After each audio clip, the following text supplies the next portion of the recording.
नमस्कार, आप देख रहे हैं संडे स्पेशल। मैं हूं दीप्ति शाही सिंह। उत्तर प्रदेश में महाकुंभ 2025 का आगाज हो चुका है।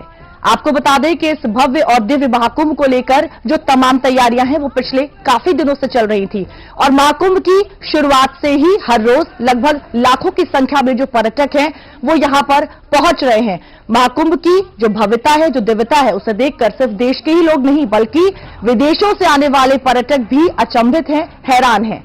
और जिस तरह के कयास लगाए जा रहे थे महाकुंभ से पहले कि महाकुंभ के एक बार शुरू होते ही जो तमाम निवेश है, जो तमाम विकास है वो देखने को मिलेगा। और अब कहीं ना कहीं एक बार इसकी शुरुआत होने के बाद जिस तरह से लाखों की संख्या में श्रद्धालु वहां पर पहुंच रहे हैं, हर दिन जो रोजगार है वो भी बढ़ता हुआ दिखाई दे रहा है। यानी कि लगातार जिस बात को कहा जा रहा था कि उत्तर प्रदेश की 1 ट्रिलियन इकोनॉमी वाला जो कॉन्सेप्ट है, कहीं ना कहीं जो महाकुंभ है उसमें अपना एक बड़ा योगदान देगा। किस तरह से पिछले 6-7 दिनों में बढ़ते हुए श्रद्धालुओं की संख्या ने रोजगार को महाकुंभ में बढ़ाया है और उसका जो सीधा असर है वो उत्तर प्रदेश में देखने को मिलेगा। इन्हीं तमाम बातों से जुड़ी हुई जो जानकारी है वो हम आज आपको देंगे आज के संडे स्पेशल में। अगले आधे घंटे हम आपको बताएंगे कि किस तरह से पिछले 6-7 दिनों में महाकुंभ में रोजगार हुआ, किस तरह से वहां पर छोटे छोटे जो कारोबारी हैं, छोटे छोटे जो दुकानदार हैं, उन्हें किस तरह से फायदा हुआ। और जाहिर तौर पर अभी महाकुंभ के काफी जो दिन हैं वो भी बचे हुए हैं, कैसे बचे हुए दिन में भी जो रोजगार है उसको बढ़ावा मिलेगा। आस्था की डुबकी, श्रद्धालुओं का सैलाब। वर्ष के बाद जो आया महापर्व है, वसुंधरा पर अमृत लाया महापर्व है। संगम नगरी में आस्था के साथ अर्थव्यवस्था का भी हुआ संगम। जय घोष लगाया शिव शिव शंभु शंभु है, शंभु शंभु 40 करोड़ श्रद्धालु लगाएंगे अर्थव्यवस्था को पंख। शंभु है।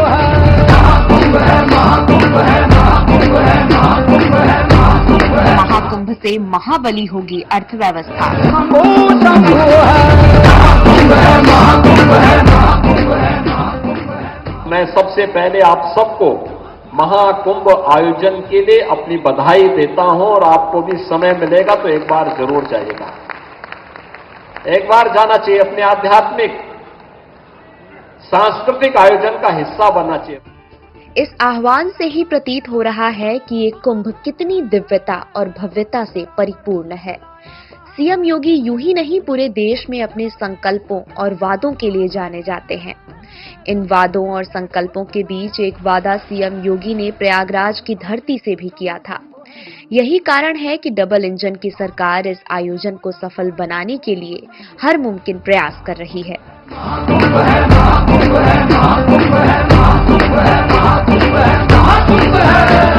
कुंभ में उमड़े ये श्रद्धालु और सनातनियों ने पूरे विश्व में अपनी एक अलग छाप छोड़ दी है।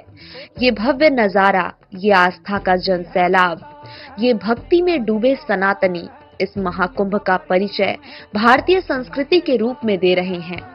शंभु शंभु है, शंभु शंभु है, शंभु शंभु है, शंभु शंभु है, शंभु शंभु है, शंभु शंभु है, शंभु शंभु है। प्रयागराज में ये भव्यता उस वक्त से दिख रही है जब शुरुआत हुई महाकुंभ 2025 की, जिसमें पहले ही दिन प्रयागराज की धरती श्रद्धालुओं से भर गई और कुंभ शुरू होने से लेकर 7 दिनों में करीब 7 करोड़ से अधिक श्रद्धालु कुंभ मेले में शामिल हुए। एक जगह आ बैठी है भक्ति और शक्ति। 11 जनवरी 2025 को लगभग 45 लाख लोगों ने स्नान किया। 12 जनवरी 2025 को 65 लाख लोगों ने स्नान किया। 13 जनवरी पौष पूर्णिमा के स्नान पर्व पर 1.70 करोड़ लोगों ने स्नान किया। 14 जनवरी 2025 को मकर संक्रांति अमृत स्नान के अवसर पर 3.50 करोड़ लोगों ने स्नान किया। 15 जनवरी 2025 को महाकुंभ के चलते 40 लाख लोगों ने स्नान किया। 16 जनवरी 2025 को 30 लाख से ज्यादा लोगों ने संगम में स्नान किया। 17 जनवरी 2025 को 29,10,000 लोगों ने स्नान किया। कुंभ के 7 दिनों में करोड़ों लोग पवित्र स्नान करने के लिए संगम तट पर पहुंचे। इतनी बड़ी संख्या में श्रद्धालुओं के प्रयागराज पहुंचने से यहाँ की अर्थव्यवस्था पर भी प्रभाव पड़ा है। उसका कारण है कि कारोबार और रोजगार एक दूसरे के पूरक हैं। अगर कारोबार होगा तो रोजगार के अवसर भी बढ़ेंगे, पर इससे संबंधित लोगों का जीवन पहले से ज्यादा खुशहाल हो जाएगा। ये महाकुंभ इसका उदाहरण है। मुख्यमंत्री योगी आदित्यनाथ खुद कह चुके हैं कि पौष पूर्णिमा से महाशिवरात्रि तक करीब 1.5 महीने के इस आयोजन में करीब 40 करोड़ श्रद्धालु आएंगे। इस पूरे आयोजन में 40 करोड़ की आबादी आएगी। 40 करोड़ लोग, 40 करोड़ श्रद्धालु, साधु संत, देश और दुनिया के अतिथि वहां सहभागी बनने जा रहे हैं। 40 करोड़ की आबादी दुनिया के अंदर भारत और चीन के बाद किसी और देश के पास नहीं है। जितनी आबादी एक अस्थायी स्थिति में अकेले प्रयागराज में आने वाली है। सीएम योगी के अनुसार लगभग 40 करोड़ लोग इस 45 दिनों के महाकुंभ में पहुंचेंगे। इससे सरकार को कितना लाभ होने का अनुमान है, उसे भी समझते हैं। 45 दिनों तक जारी रहेगा महाकुंभ। प्रति व्यक्ति लगभग 5,000 रुपए खर्च होंगे। 1.5 महीने में करीब 40 करोड़ श्रद्धालु आएंगे, मतलब 2 लाख करोड़ रुपए का कारोबार होगा। 1.5 महीने का कारोबार 8 महीने के बराबर होगा। 25,000 करोड़ टैक्स के रूप में सरकार को मिलेगा। देश की जीडीपी में भी इसका 0.03% का योगदान होगा। महाकुंभ के दौरान कारोबार के साथ रोजगार के भी अवसर बढ़े हैं। इसका कारण है छोटे बड़े व्यापारी। महाकुंभ के दौरान 6 लाख से लेकर 10 लाख अस्थायी रोजगार सृजित हुए हैं, जिनमें logistics, transportation, data analyst, digital सुरक्षा, ब्रांडिंग, मार्केटिंग के लिए बैनर, हॉस्पिटैलिटी, इवेंट्स मैनेजमेंट के क्षेत्र शामिल हैं। इसके अलावा स्थानीय स्तर पर प्रसाद, नाई, पुरोहित, सिंदूर, बिंदी, चूड़ी और टिकुली आदि बेचने वाले सबके हिस्से में कुछ न कुछ आना है। महाकुंभ हर 12 साल में एक बार आता है, जिसमें भारत के विभिन्न हिस्सों से करोड़ों श्रद्धालु कुंभ मेले में आते हैं। मान्यता है कि गंगा, यमुना और सरस्वती के संगम में स्नान करने से पुण्य की प्राप्ति मानी जाती है, जिसे लेकर श्रद्धालुओं में काफी उत्साह भी दिखाई पड़ता है। रामाय रामभद्राय रामचंद्राय वेद से रघुनाथाय नाथाय सीताय पतये नमः। मेरा नाम आलोक मिश्रा है। मैं यहीं प्रयागराज का निवासी हूँ और यहाँ प्रयागराज में मैं बाहरी लोगों को देख रहा हूँ जो मतलब आजकल की युवा है वो भी सनातन धर्म से जुड़ रहे हैं और भारत बहुत ही आगे जा रहा है हमारा। यहाँ जो अद्भुत महाकुंभ का ये दिव्य महाकुंभ कह सकते हैं हम इसको, और इसकी यहाँ की व्यवस्था संतों के लिए, आम पब्लिक के लिए बहुत अद्भुत है। इसका हम मतलब जो यहाँ आएगा वही देख ही सकता है कि क्या व्यवस्थाएं की है। बहुत अद्भुत है। गंगा मैया का स्नान हुआ है, दर्शन हुआ है, और उससे जो शांति अनुभूति होती है उसकी हम परिकल्पना नहीं कर सकते हैं। मैं राजस्थान झुंझुनू से आया हूँ और बहुत ही अद्भुत, बहुत ही एनर्जेटिक और सबसे मिलाव, यहाँ सब संतों का आशीर्वाद, बड़े बुजुर्गों का आशीर्वाद, बहुत ही अच्छा लग रहा है। प्रयागराज मुझे बहुत अद्भुत लगा है। यहाँ मतलब इतनी सुकून, इतनी शांति मिली है नहाने के बाद। गंगा मैया जैसे लग रहा है कि बहुत बड़ा आशीर्वाद दे रही है। ये विशाल धार्मिक मेला न केवल भारत बल्कि पूरे विश्व में अपनी आध्यात्मिक और सांस्कृतिक धरोहर के लिए प्रसिद्ध है।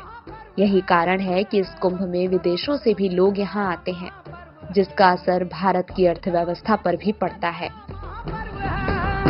संतों ने जय घोष लगाया, शिव शिव शंभु शंभु है, शंभु शंभु है, शंभु शंभु है, धाम त्रिवेणी शंभु शंभु है, शंभु शंभु है। महाकुंभ है, महाकुंभ है, महाकुंभ है, महाकुंभ है, महाकुंभ है, महाकुंभ है, महाकुंभ है। बात आर्थिक स्थिति की हो रही तो बता दे, कुंभ मेले के आयोजन में सरकार को भारी खर्च करना पड़ता है, लेकिन ये निवेश लंबे समय में राज्य और देश के लिए बड़ा फायदा भी लेकर आता है। आइए जानते हैं इस बार कुंभ मेला 2025 में सरकार ने कितना खर्च किया और उससे क्या फायदे हुए। कुंभ मेला 2025 के आयोजन में सरकार ने लगभग 3500 से 4000 करोड़ रुपए खर्च किए। इस खर्च में मुख्य रूप से सुरक्षा, यातायात व्यवस्था, स्वच्छता, स्वास्थ्य सेवाएं, अस्थायी इंफ्रास्ट्रक्चर और जन सुविधाओं पर खर्च किया है। सब लगा रहे संगम में डुबकी। लेकिन कुंभ मेले का खर्च सरकार के लिए बोझ नहीं है, क्योंकि इन 7 दिनों में मेले के दौरान व्यापारिक गतिविधियां भी चरम पर रहीं और ये लाभ जिन क्षेत्रों से आया है उनमें स्थानीय व्यवसायियों, व्यापारियों, पर्यटन उद्योग, होटल और परिवहन सेवाओं को लाभ हुआ। लाखों श्रद्धालुओं और पर्यटकों ने स्थानीय दुकानों से वस्त्र, धार्मिक सामान, हस्तशिल्प और अन्य सामान खरीदा, जिसे लेकर छोटे से बड़े सभी व्यापारी भी खुश हैं।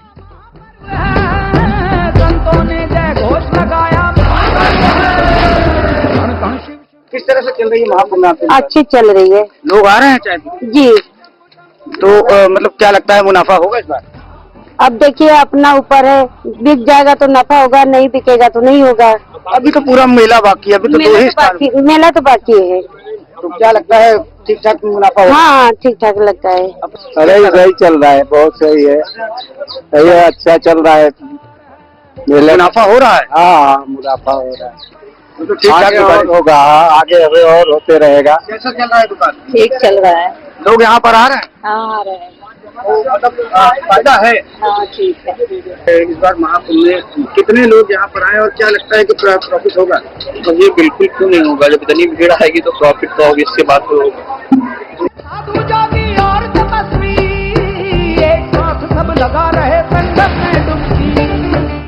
कुंभ मेला लाखों लोगों के लिए रोजगार का एक बड़ा जरिया बन गया है। अस्थायी कार्य, निर्माण, परिवहन, स्वच्छता और अन्य सेवाओं में लाखों लोगों को रोजगार भी मिला है, जिनमें नदियों में नाव चलाने वाले नाविकों को सबसे ज्यादा रोजगार मिला है। महापर्व है, वसुंधरा पर अमृत लाया महापर्व है, भक्तजनों ने झूम के गाया महापर्व है, संतों ने जय घोष लगाया महापर्व है, कण कण शिव शिव शंभु शंभु है, शंभु शंभु है। इजाफा तो सर बहुत ज़्यादा इस समय हो रहा है, कोई दिक्कत नहीं हो रही आने जाने में, न सवारी को न खेने वाले को, इसमें बहुत प्रॉफिट है। फिलहाल सही चल रहा है इस समय। संचालित जो स्वयं ही होता ये वो यंत्र है, देवगणों का इस धरती को देव मंत्र है, चिट्ठी है नाकार है, मेला ये अपार है, पुण्य का परिणाम है, मोक्ष का ये द्वार है। शिव शिव शंभु शंभु है, शंभु शंभु है, शंभु शंभु है, शंभु शंभु है, शंभु शंभु है, शंभु शंभु है, शंभु शंभु है। नावों को कैसे रोजगार मिला वो भी समझिए। रोजाना 10,000 से ज्यादा नाव संगम क्षेत्र में चलती हैं। ये नाव श्रद्धालुओं को विभिन्न घाटों से संगम तक लाने का काम करती हैं। श्रद्धालु इन नावों का इस्तेमाल कर अपनी धार्मिक यात्रा पूरी करते हैं। 15 जनवरी से 17 जनवरी तक 1 लाख नाव संगम में दौड़ी। एक नाव पर चलते हैं 5 से 8 श्रद्धालु। नावों के माध्यम से कुंभ मेला न केवल धर्म की गहराई को दर्शाता है, बल्कि ये भारत की सांस्कृतिक और पारंपरिक धरोहर का भी प्रतीक है, जो हर श्रद्धालु के दिल में अमिट छाप छोड़ जाता है।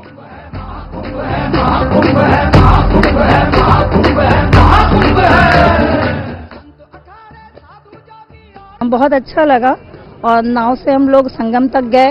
वहाँ पर कपड़े चेंज करने की पूरी व्यवस्था है, नहाने की व्यवस्था है, अच्छा लगा। बहुत ही सुंदर और अद्भुत व्यवस्था है और बहुत ही सिस्टमैटिक सारी व्यवस्थाएं हैं यहाँ पे, कि मतलब इतनी भीड़ होते हुए भी भीड़ का एहसास नहीं हो रहा है, और जो पब्लिक को जो पहले परेशानियां होती थी वो सब परेशानियां नहीं हो रही है ना। आराम से इतनी भीड़ होते हुए भी संगम में स्नान का मजा लिया हमने, काफी सभी खुश हैं। अभी हम संगम से आए, हमें बहुत अच्छा लगा। यहाँ की जो वाइब्स है बहुत फ्रेश है, बहुत अच्छी है, बहुत सिस्टमैटिक है, चीज़ें कोई धक्का मुक्की नहीं है।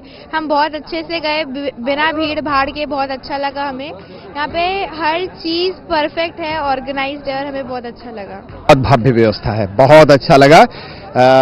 वहाँ पे भी बहुत अच्छी व्यवस्था है, मंच बना हुआ है, लेडीज के लिए भी है, कपड़ा पहनने के लिए, मतलब कुल मिला के बहुत अच्छी व्यवस्था है। सिर्फ प्रशासन से एक रिक्वेस्ट है कि जो समय समय पर बंद कर देते हैं ना, वो ठीक नहीं है, उससे फिर यात्री को बहुत दिक्कत। आज हमें 6 किलोमीटर पैदल चलना पड़ा। इतना ही नहीं, कुंभ मेला के दौरान पर्यटकों के आवागमन से परिवहन भी फलता फूलता है। लाखों यात्री रेल, बस और अन्य साधनों से कुंभ स्थल तक पहुंचते हैं, जिससे परिवहन क्षेत्र में भी हजारों लोगों को रोजगार मिला। सिर्फ 6 दिनों में लगभग 1 करोड़ से अधिक श्रद्धालुओं ने ट्रेन और बस यात्रा का सहारा लिया। 6 दिन में 1 करोड़ श्रद्धालुओं ने किया सफर। लगभग 50 लाख श्रद्धालुओं ने बसों का उपयोग किया।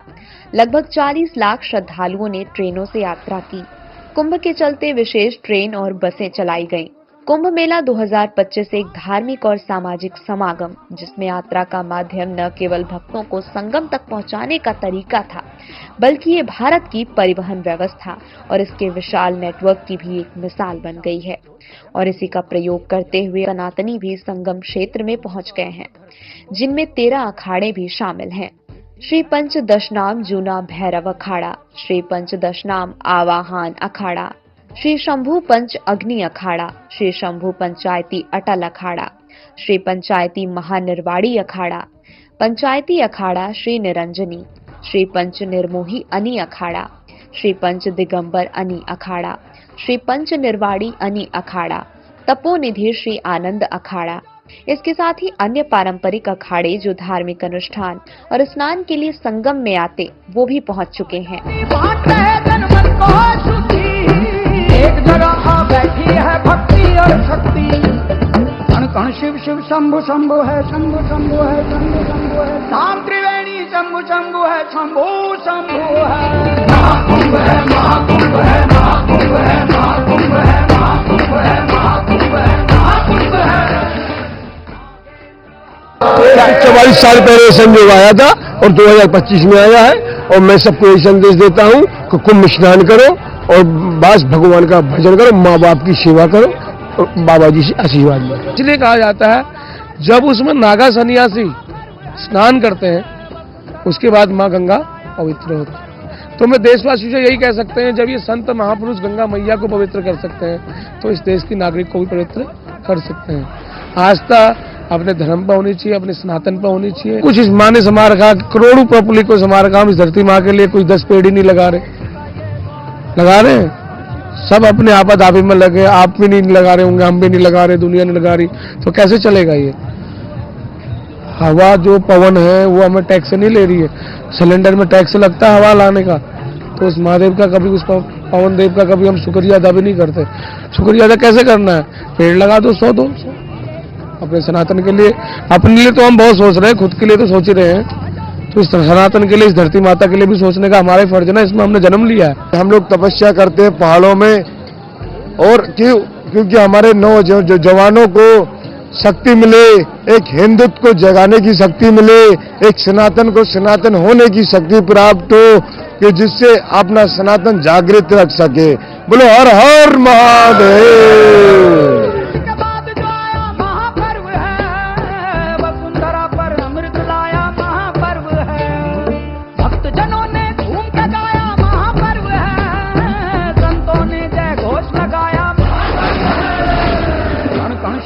शंभु शंभु है, शंभु शंभु है। एक तरफ जहां 13 अखाड़े संगम की नगरी पहुंच गए, तो वहीं दूसरी ओर सपा नेता अखिलेश यादव भी इस महापर्व में शामिल होने पहुंचे।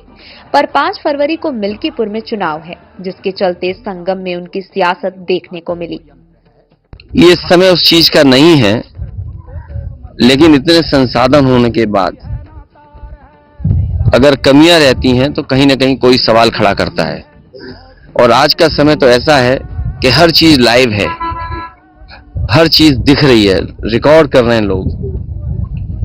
हमें उम्मीद है कि सरकार उन तमाम कमियों पर ध्यान देगी और उन चीजों को सही तरीके से इंतजाम करके, क्योंकि अभी बहुत दिन महाकुंभ को चलना है, हमें उम्मीद है सरकार उन तमाम कमियों को दूर करेगी। अखिलेश के इस बयान के चलते योगी सरकार की तैयारियों पर निशाना साधा है, जिसका उद्देश्य मिल्कीपुर सीट है। अब अखिलेश के इस बयान से सियासत कितनी गर्म होगी, ये तो चुनाव के नतीजे ही बताएंगे। फिलहाल प्रयागराज की धरती पर श्रद्धालुओं का आना और भी बढ़ता ही जा रहा है। अब देखना ये है कि इस बार का महाकुंभ कितने रिकॉर्ड तोड़ेगा और कितनी भव्यता के साथ अपना 45 दिनों का सफर पूरा करेगा।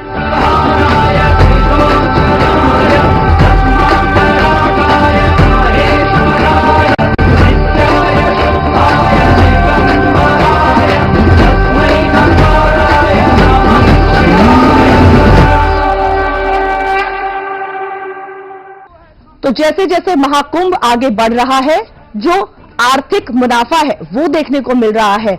किस तरह से कारोबारियों को फायदा हो रहा है वो सामने आ रहा है। लाखों की संख्या में श्रद्धालु वहां पर पहुंच रहे हैं और नहान के दिन ये संख्या और भी बढ़ जाती है। जाहिर तौर पर जब महाकुंभ का समापन होगा तो आर्थिक तौर पर उत्तर प्रदेश को एक बड़ी मजबूती मिलेगी।